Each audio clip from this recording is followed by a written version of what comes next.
On va parler des notes, tout simplement. On va les noter parce qu'on n'est jamais d'accord sur les notes, que ce soit la rédac. Même nous, dans notre propre rédaction, on n'est jamais d'accord. Donc c'est simple. C'est ce que j'allais dire. Ben voilà, les gars, c'est très très simple. On va les noter tous ensemble. Kamavinga il a eu combien le petit Kamavinga? Il a eu 2.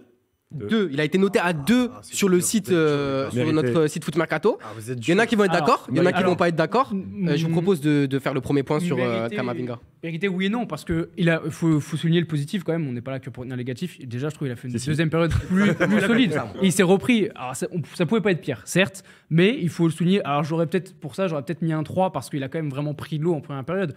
3, après ça serait non, parce qu'il est pas du tout entouré. Le mec ne joue pas à son poste et il est mal entouré. Encore il prend des vagues, le petit, il sait pas où il est. Non, mais même dans l'intention, et quand même, c'est pas un débutant, il connaît le foot, il joue au Real Madrid, il s'entraîne avec des joueurs de niveau. Et à un moment donné. Le Real, il a déjà fait une fois latéral gauche et ça s'est 10 fois mieux passé parce qu'il était entouré, il y avait un peu plus de jeu. D'accord, mais peut-être parce qu'il jouait contre une équipe aussi qui avait moins d'envie et d'enthousiasme. Et puis, il y a un truc, moi je suis déçu, c'est ce qu'Anas a dit tout à l'heure, c'est qu'à un moment donné, le mec, il s'y attendait, il tombe pas des nues, c'est pas genre à 2h du coup d'envoi, il dit Eduardo, tu vas jouer à la latéral gauche. Non, il s'y attendait, il a fait un match amical il y a 3-4 jours, il a joué du coup une demi-heure à peu près, 25 minutes je crois en amical. À l'entraînement, il a fait plusieurs entraînements comme ça. Tu peux un minimum, pas ton poste.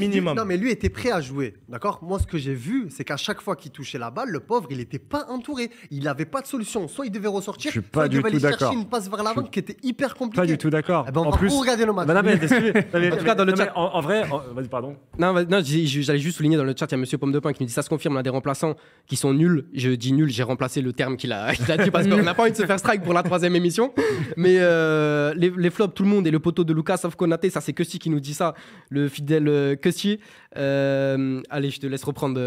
Non, parce que il avait devant lui, il avait Guendouzi qui était positionné en milieu offensif gauche, donc qui est un milieu défensif de formation, donc qui revenait un petit peu. Vertou, pareil, qui est quand même défensif à la base. Donc pour moi, il était aidé défensivement et il avait des solutions de passe. Le problème, justement, on dit que c'est pas son poste et il a raté des passes. C'est dramatique. Dans les duels, dans les passes, dans l'intensité, il s'est fait prendre tous les ballons. Il en a perdu des faciles. Franchement, j'ai rarement vu ça. Et les Tunisiens en ont profité parce qu'ils ont beaucoup attaqué aussi. Ils savaient. T'avais Kadri qui venait sur le côté aussi. Mais pour vous, dans le mauvais match de Kamavinga, là, il n'y a pas quand même une part de responsabilité de la part de Deschamps. Mais est-ce que c'est la faute de Deschamps?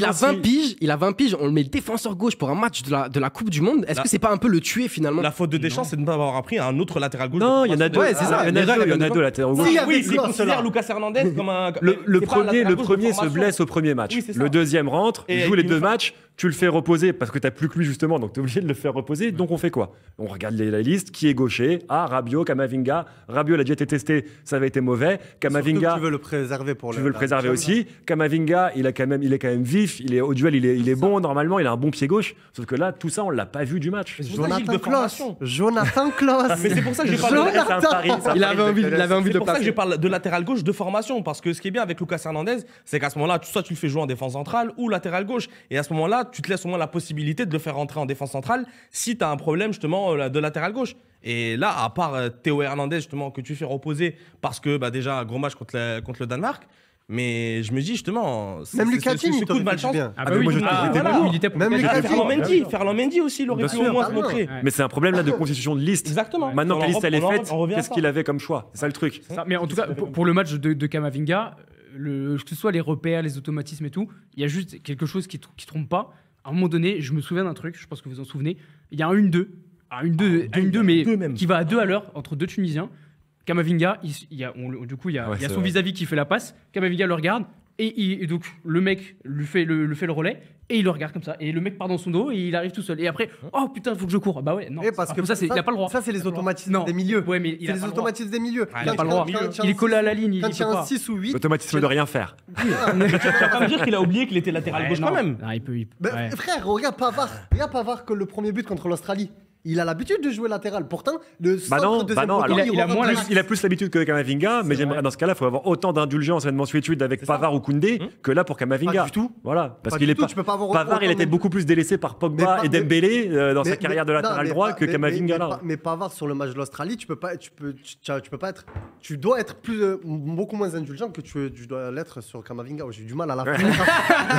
On a compris l'intention. Non, mais Kamavinga, personne ne remet en cause ses qualités. Enfin, il n'y a pas de problème. Mais là, latéral gauche, il a eu du mal et il faut prier juste que Théo Hernandez, il lui arrive rien jusqu'à la fin de la compétition. C'est tout. C'est juste ça, en fait. Ouais, c'est clair. C'est pas lui le titulaire. Golovin nous dit même avec ta liste actuelle, tu pouvais tester aussi un retour à un système avec 3 défenseurs centraux. Vous êtes d'accord avec ça ou... Mais tu mettais qui en piston gauche, du coup, encore? C'est le même problème. Ouais, manque de. Bah Kamavinga à ce moment-là, mais non, mais Bien vu, tu Sherlock. laisses Kamavinga justement en tant que piston droit, mais il aura moins d'obligations défensives. Et donc là déjà, justement, défensivement parlant sur son côté, tu auras toujours, je crois, ça va être Konaté si tu laisses Varane dans l'axe et Disasi à droite. Tu auras justement, au moins ce duo-là, Kamavinga-Konaté, qui aura ramené peut-être un peu plus d'assurance. Bon, les gars, j'ai une petite priorité au direct. Après, je te laisse la parole, Théo. Il y a Deschamps qui s'est exprimé et il a essayé de se justifier du match. Donc, je vous laisse voir ça.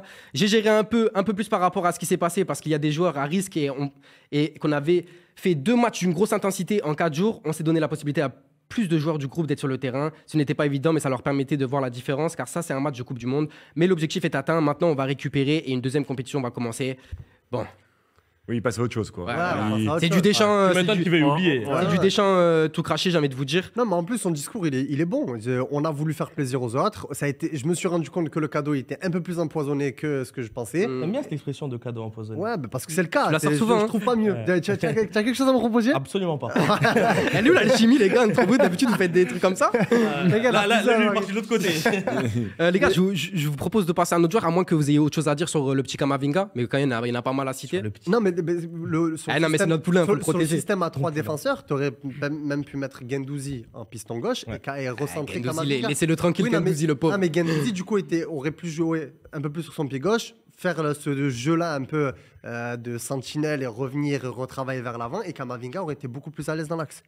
Ok, on va passer au petit Youssouf Fofana, parce que de base, c'était un peu notre milieu de terrain de luxe. Il a fait des super prestations avec l'équipe de France sur les derniers matchs, et au final, là, il était titulaire. Fautif sur le premier but, grosse perte de balle. Ça t'a un peu étonné la prestation de Fofana, ou déçu? Au début, je trouvais qu'il s'en sortait pas si mal par rapport aux autres, même au début de match, malgré le manque d'intensité. Je trouvais que c'était celui qui arrivait à sortir un peu la tête de l'eau, un peu plus, on va dire.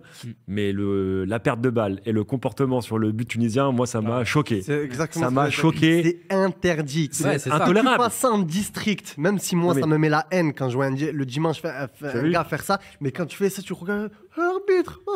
Mais frérot, non, mais déjà, il doit interdiction. Il doit jamais perdre le ballon. Il doit jamais perdre le ballon déjà parce qu'il met trop de temps à la lâcher. Derrière, il se fait un peu chambouler au sol. Il y a peut-être une légère faute. Même pas. Il le tire un peu par le maillot. Il y a tirage de maillot. Mais derrière, il a demandé le maillot pour échanger à la fin du match. Voilà, derrière, le temps qu'il perd à faire ça, à regarder l'arbitre. Et elle est là la différence avec Matuidi, par exemple. Matuidi se fait bouger. Il n'aurait même pas fait ça. Il serait remplacé. Il aurait récupéré la balle. Fin de c'est quoi ce comportement de star là? C'est quoi ce comportement de star de oh je suis touché, oh il y a faute? Non, t'as pas le droit, c'est interdit. Non mais c'est interdit. Est-ce que tu peux nous la refaire s'il te plaît? Non, c'est spontané. T'as la chance qu'elle est clip sur Twitch. On va pouvoir clipper ça. Non mais c'est honteux. Non mais de toute façon je suis complètement d'accord avec vous. C'est honteux, c'est scandaleux. Le but il est pas que pour lui, mais en grande partie pour lui parce que déjà il doit la lâcher à fond. Et surtout que son retour en plus sur Kazri, il est mauvais, parce que c'est lui qui revient sur Kazri. À la limite, il fait faute. Il feinte un peu. En fait, son retour, il gêne Varane en plus, j'ai l'impression, parce que Varane, il est pas tout blanc sur le but, mais son retour, il gêne un peu Varane. Par contre, le retour de Disasi sur le but de Kazri, oh là là, il lui déchire la cheville. En fait, s'il n'y a pas but, il y a pénalty. Il y a pénalty. C'est ça le problème.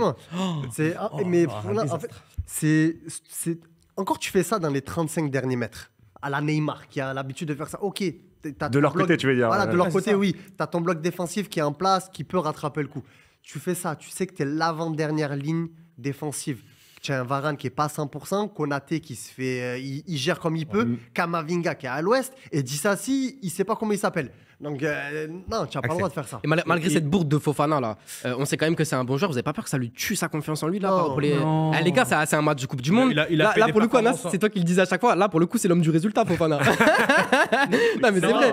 S'il y a 1-0, c'est à cause de Fofana. Ça peut pas lui tuer sa confiance en lui? Non, je pense pas, parce que même, tu vois, Fofana, on le voit en conférence de presse, c'est un mec, il est tranquille, il sait très bien où il est, il sait très bien ce qu'il doit faire. Je suis pas inquiet pour lui, mais j'avoue, j'ai quand même été déçu sur ce match, même si la première période n'était pas trop mauvaise, et c'est vrai que je suis d'accord avec Aurel qu'il s'en sortait pas trop mal, c'était peut-être pas le pire.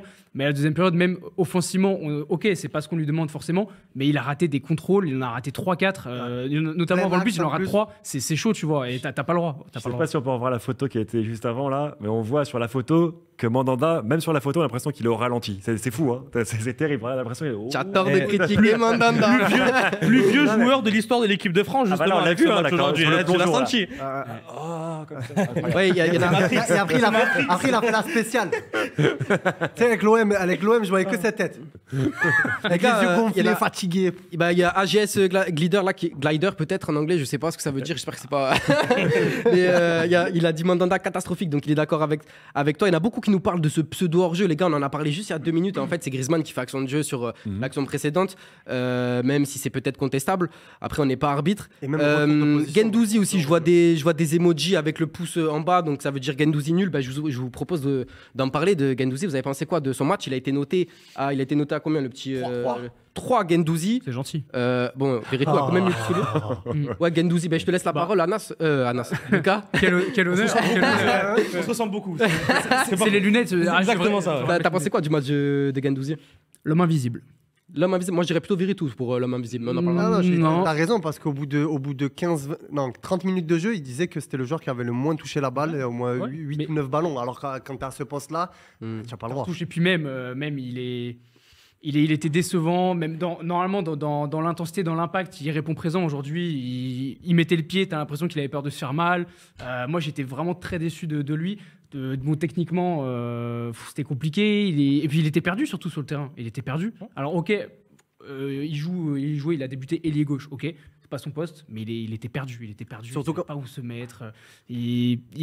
Au contraire, c'était un poids, je trouve, pour son équipe, plus qu'autre chose. Bart qui nous dit nul. Quand même, frérot. Si. Pas un poids. En plus, moi, là, ce que je reproche le plus. Tu veux pas laisser parler Bart? Qu'est-ce qu'il a, Bart? Là, il y a Bart dans le chat, il nous a dit nul, il a été transparent, pire que Kama. Ouais, c'est bon. C'était juste pour dire le petit commentaire. L'homme invisible. Non, mais les gens sont trop durs avec Guendouzi parce qu'à la base, il est pas très apprécié. Moi, je l'aime bien. La Grinta, etc. J'adore Guendouzi. Je suis objectif. J'adore Guendouzi. Regarde Nata, c'est normal. Je suis tombé amoureux Arsenal, c'est pour ça. Moi, je suis grave déçu de Guendouzi. C'est qu'il est.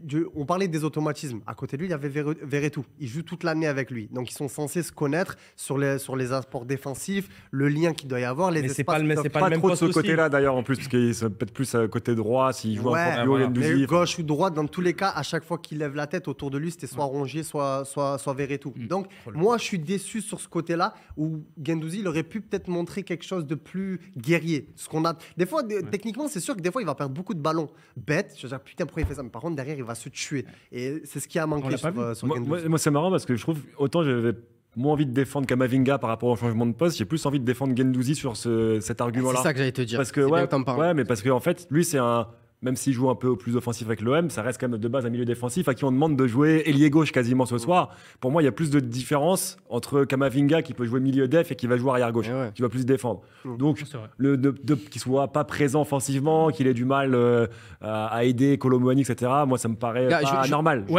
Mais après, il était pas bon, transparent, surtout transparent, c'est le mot. Non, mais justement, ça revient à ce qu'on disait. Là, je suis d'accord avec toi totalement. Mais là où on l'attend, c'est dans l'impact, dans les duels. Là, on attend sa grinta. Comme tout le monde était en retard d'un cran, lui aussi il était en retard d'un cran dans le pressing. Voilà, c'était pas bon. Surtout Guendouzi, comme on le rappelle, toi qui as vu tous les matchs de l'OM, Théo. Non, mais c'est vrai. Non, mais tu as regardé tous les matchs de l'OM. On est d'accord ou pas? Tu as regardé tous les matchs de l'OM cette année? Ouais, la plupart. Guendouzi, il a déjà joué ailier gauche à l'OM? Non, la réponse est non.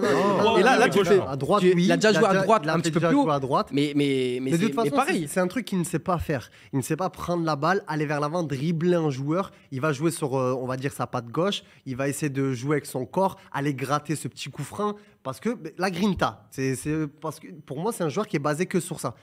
Il est énervant pour ses adversaires. Et là, la principale qualité de Matteo, il n'a pas pu la mettre en place. Donc, c'est énervant pour lui. Il n'a pas gagné des points, quoi. C'est surtout aussi, petit bémol aussi sur Didier Deschamps, parce qu'il sait que son joueur ne sait pas jouer à gauche, ailier gauche en tout cas.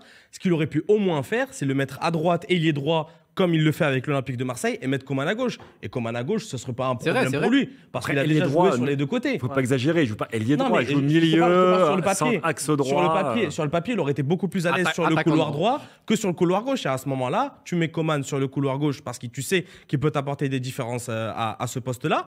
et au moins mettre Guendouzi à un poste qu'il connaît un C'est peu à l'éternelle l'OM. question. Ça aurait Est-ce que été tu pareil. enlèves ton point fort, Coman, qui est très bon à droite, Finalement, tu le mets à gauche à un poste moins bon est-ce pour qu'il a mettre été un point mec fort qui sait pas son poste non plus à Moi, droite. tu te rends compte qu'après une mi-temps, que Coman, même s'il était à droite, il n'a pas montré grand-chose Ça, c'est le second. fou. Et à ce moment-là, tu le testes à gauche et tu remets Guendouzi à sa place. En fait, Bon, les- Deschamps, il a fait comme moi en carrière sur FIFA. Il a fait c'est le troisième match, il n'y a rien à jouer. Je mets tous les remplaçants. Non, mais c'est ça, Je mets parce la, que- la pépite du centre. Là, je sais du pas coup, si vous ben, remarquez, ça, mais les c'est deux pas qu'on a incendiés et qu'on a critiqués là, c'est Kamavinga et Guendouzi, les deux qui jouaient pas à leur poste. Hein. Donc je dis ça, Non, mais- il y a Ouais, quand même- je pense quand même qu'il y a une petite part de responsabilité Bien de la part sûr, de t'as Deschamps. raison. Mais on a fait un peu le tour avec Guendouzi. Je vous propose de parler un peu des satisfactions. Si je pense qu'on est tous d'accord pour parler du petit match de Konaté qui a été quand même sympathique. Il a été le patron de cette défense. Ouais, satisfait du match de Konaté. Ouais. Oula. Quoi Non, non, Bah non, voilà, non, non, à mon avis, il y a une erreur, les gars. Non, non. Ils ont- Les gars, Moi, je après, crois qu'il on va avait dire on 600. s'est pas noté sur le Ouais, non, non. Konaté, il a été noté à 7, les gars, Ils l'ont sur mis 7, le site. C'est ce que j'ai. N'ayez pas peur, Ouais. parce que là, Konaté, il a fait un gros match. Allez, je te laisse Modification, la reprendre. régie, modification. Là, ils ont mis un stress, là. Ah, on a eu peur, ouais, on a eu très peur là. Non, non, mais c'est Konaté, s'il a eu 7, c'est mérité parce que sans lui, on le redit, l'équipe de France s'en sort pas à 0 ce soir. Clair. Et il a été monstrueux dans les duels, la vitesse, il a toujours tenu son vis-à-vis.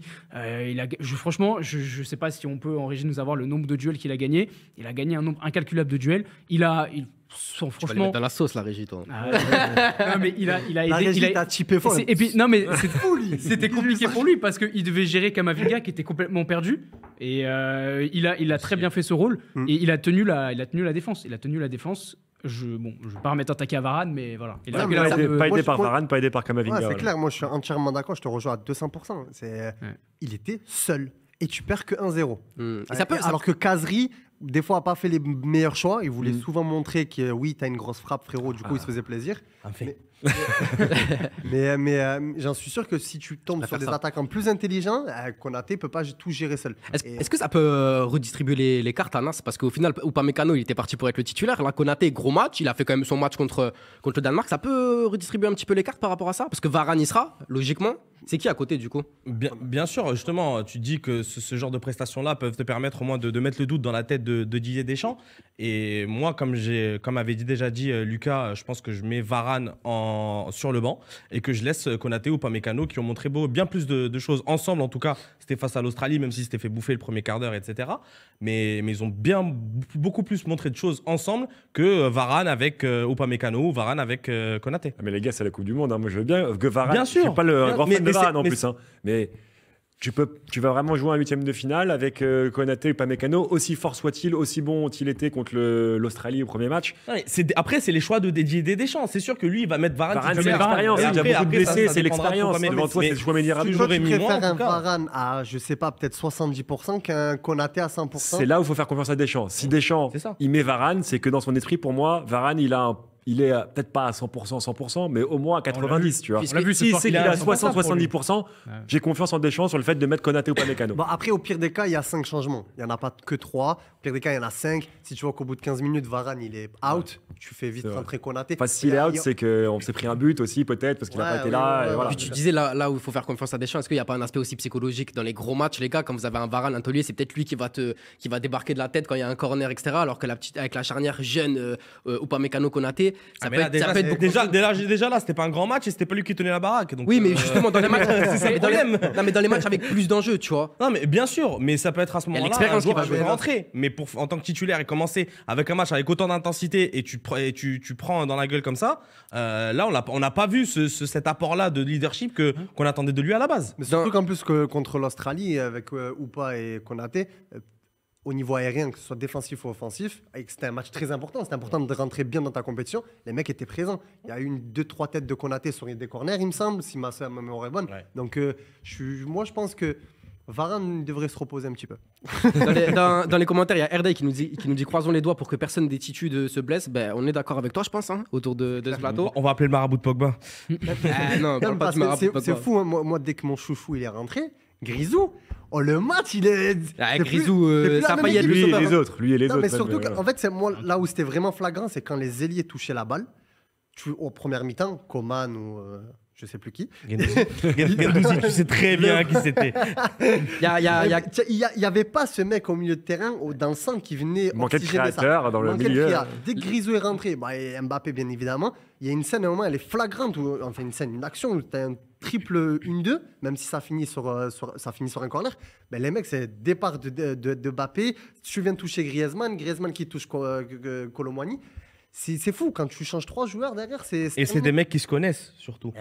Et puis, même psychologiquement, de toute façon, tu as vu que ça avait tactiquement aussi, ça avait un impact sur la Tunisie. Quand ils sont rentrés, la Tunisie, ils ont fait quoi? Ils ont reculé parce qu'ils savent que Dembélé et Mbappé, sur le reste de l'espace, ils sont morts. Donc, psychologiquement, et déjà, la France a repris le dessus en fin de match. Ça fait 75 minutes que tu cavales, tu galères. Défensivement, parce que tu cavales beaucoup, et qu'en face de toi, c'est Guendouzi, avec tout le respect que j'ai pour toi, Mathéo, si tu vois ce live. Et que derrière, tu te rassures, rappelles Griezmann, Mbappé, Dembélé. De T-Max. Tu dis, oh, qu'est-ce qu'il y a? Ça y est, je suis fou. En tout cas, les gars, on a la stat pour Konaté, c'est 13 duels sur 14 gagnés. Et c'est Kusti en plus. C'est Kusti dans les commentaires qui nous lâche cette stat. Je crois qu'on a trouvé notre premier modo sur Twitch. C'est Kusti qui nous lâche les stats de Konaté. Voilà. Je vous propose aussi de noter un certain Kolo Muani, parce que, en tout cas, moi, d'un point de vue personnel, j'ai trouvé qu'il avait fait un très bon match parce qu'on l'a un peu envoyé au casse-pipe. Tu vois, lui, pour le coup, il était vraiment pas entouré non plus. Pourtant, je pense qu'il a fait un bon petit match. On en pensait quoi, toi, Aurel? Tu as tout dit, envoyé au casse-pipe. Bon, allez, prochain joueur. Non, mais t'as raison, et au casse-pipe, et pourtant, dans un match où l'équipe de France a été très mauvaise et dans la création particulièrement, on a réussi à le voir. Parce que des mecs comme ça, des attaquants qu'on ne voit pas dans une équipe dominée, ça arrive plein de fois, du coup on les voit pas, et bon, les pauvres, voilà. Lui, on a réussi en plus à le voir, prendre le ballon, se défaire d'un pressing à 2 ou 3, et dans un style différent de Giroud qui est en pivot, lui, il se retourne avec la balle, il peut faire des petits on l'a vu faire des gestes techniques assez fous même, je trouve. Ne pas paniquer quand il est tout seul devant et réussir à garder un peu le ballon. Alors bien sûr, tout n'a pas été parfait, mais bonne surprise sur ce match. C'est là où j'ai envie de te dire que même heureusement pour Thuram qu'il était malade, parce que je pense que Thuram aurait eu beaucoup plus de mal que Kolo Muani, étant donné qu'il est beaucoup plus fat sur ses prises de décision, ses prises d'appui. Et alors que là, tu as senti que l'agilité de Kolo Muani lui a fait du bien sur ce match. Et pareil, vas-y, dis-nous, Lucas. Non, il avait la dalle aussi, tout simplement. Alors, il savait. Est-ce que ça a été une motivation supplémentaire de se dire, en fait, je vais être tout seul, il va falloir que je me montre, parce que je sais que quasiment personne va m'aider, parce que je pense qu'il le savait aussi. Donc, ça a été peut-être une motivation supplémentaire pour lui, mais ouais, il allait vraiment, tu reprends ton terme, au casse-pipe. On l'envoyait, le mec il s'en sortait tant bien que mal. Au moins il se voyait à chaque fois qu'il avait le ballon, il se passait quelque chose. Et ça, franchement, chapeau à lui. Au moins juste remonter le bloc, déjà. Son équipe, garder le ballon, au niveau de le jeu. Ça vous a pas surpris aussi au niveau de sa vitesse? Parce que moi, j'ai pas regardé tous les matchs de Bundesliga et de son club à Bundes, mais il est rapide, même pas sur les prises de balles. Même pas OM Francfort et Francfort OM. Tu commences pas à au moins, on a vu les matchs de Francfort contre l'OM, on a vu ses matchs aussi en équipe de France, tu vois, mais j'ai été étonné par sa pointe de vitesse. Si tu regardes au moins juste ses prestations à Nantes avant d'arriver à Francfort, c'était un joueur qui t'apportait beaucoup de profondeur derrière la défense, et je crois qu'il est arrivé à 10 buts. Il a démarré ailier, il me semble que c'était avec Gourcuff même, je pense. C'est possible, ouais. Et il avait commencé ailier. On va demander à Kusti, hein. De mémoire. Et j'en profite aussi pour te poser la même question, Aurel, que tout à l'heure. Est-ce que du coup, au final, il n'est pas passé devant la hiérarchie par rapport à Thuram, Kolo Muani? Un peu la même question avec. Les absents ont toujours tort, il est peut-être tombé malade au mauvais moment. Non, mais c'est vrai. Il a gagné des points en tout cas. Après, Thuram n'a pas été mauvais non plus. Non, c'est vrai, mais moi, je pense que si Deschamps respecte ce qu'il fait d'habitude, Thuram restera deuxième juste devant Kolo Muani. Par contre, si en huitième, tu as besoin d'un mec qui va pousser la défense, qui va mettre de la vitesse, qui a besoin de presser fort, etc. Moi, je pencherais plus pour un Kolo Muani qu'un Thuram. Oui, ça dépend du profil que tu vas apporter. Et je suis sûr que tu peux me le faire rentrer sur un côté, c'est pas grave. Lui, il va pas dire non, c'est pas mon poste, il sera capable d'y aller. En fonction du scénario, du bloc adverse, si le ballon ou pas. Je mettrais plus ailier droit Kolo Muani que Coman. Par rapport la doublure de Dembélé, tu mettrais la doublure de Dembélé devant. Après, un Coman qui rentre à la 70e, ça peut faire du bien aussi. Là, il a fait un mauvais match. On est d'accord pour dire que le match de Coman, il est sur pas. le match qui a été effectué, là, à l'heure actuelle, si on est factuel, ouais, t'as préféré Kolo Muani. Je l'aurais pu se mettre en doublure de Mbappé, mais bon, voilà. Mais j'aurais pu se mettre sur le côté gauche, sur le côté droit. Puis Coman, je pense de toute façon. Mais ça montre que c'est pas un cadre Coman pour moi. Enfin, dans un sens, c'est pas un mec qui est capable de tenir l'attaque parce que c'est le seul. Lui, il a été mis là-dedans. Le fait Dembélé, par exemple, sur son côté. Après, est-ce que Dembélé, dans la situation de Coman, aurait fait mieux? Bah, je pense. Franchement, Au ouais. final. Ouais. Franchement, je pense. Ouais. Parce qu'en plus, c'est le genre de joueur aussi qui recule beaucoup pour aller toucher des ballons comme il le fait au Barça. Déjà, il aide beaucoup défensivement aussi. Ça, c'est vrai. Ce que n'a pas fait Coman vraiment dans ce match-là. Et au-delà de ça, comme j'ai dit, justement, il recule beaucoup pour aller toucher des ballons, essayer de les transversales. On sait qu'en plus, il peut jouer des deux pieds. Donc, le mec, l'imprévisibilité est totalement présente à chaque touche de balle. Donc, c'est déjà un point de plus. Tu me fais penser à un truc aussi, c'est que Coman, il est pas mis dans les meilleures dispositions lui aussi, parce que là, il y avait. Pourquoi il a mis Disasi et pas En fait, il y a Pavard qui qui. Non, mais c'est vrai, pourquoi il Moi, met pas moi, Pavard je pense que Pavard, alors qu'il peut il est blacklisté. Ouais, non, mais là, il est blacklisté. C'est Mais cuit. en plus, Pavard, Coman, bah, ils se connaissent parce qu'ils Voilà. ressemblent au Bayern. Hein. Donc, tu me remettais Pavard. Cadeau empoisonné, je le répète pour Disasi. Ouais. Bien joué, frérot. Mais ça donc va là, faire Pavard, en plaisir. gros, il a fait le mauvais match le premier Pavard, match. ça y est, Derrière, il met c'est Koundé. terminé. Et en plus, derrière, il met Disasi. Pavard ne verra plus l'équipe de France. Quatrième match, c'est Saliba qui Terminé revient. pour lui. À moins que là, tu aies une pénurie, que tout le monde se blesse à droite, et que tu sois obligé de rejouer Pavard. Mais pour moi, Pavard, avec le match qu'il a fait contre l'Australie, il est cuit, c'est terminé. Les gars, il y a Cam dans les commentaires qui nous a dit en tout cas, super format FM, ben, on te remercie, ça fait plaisir. C'est que la 3e émission, donc vous allez, Merci, voir, un petit Magaté. peu, vous allez voir un petit peu l'évolution. au fur et à Abonne-toi. mesure, au fur et à mesure des émissions. Peut-être qu'après, il y aura des petites plantes derrière les télés, on ne sait pas. Il met la pression déjà. En tout cas, t'as vu, je mets la pression Ouais, à un ceux qui gèrent le décor. jardinier. Et c'est même Cam nous dit il manque un peu de qualité pour une Coupe du Monde en parlant de Colomboigny, qui aurait préféré voir un Martin Terrier avec plus d'expérience et qui aurait été plus intéressant selon lui. Après l'expérience en équipe de France, bah, Il y en a Terrier, pas, il y en il y en a a pas, pas comme donc, Colomani. Il n'y en a pas. donc- Et Colomboigny, il s'est imposé en Bundesliga. Il est dans un nouveau club. Meilleur Attends, passeur de très Bundesliga. fort. Ouais, il a qualifié Francfort pour les 16e. Donc, non. Terrier, oui, ça aurait été sympa de le voir, mais pas forcément à la place de Colomboigny. Il aurait fallu 2-3 absents de plus Ouais, voilà. pour voir Terrier.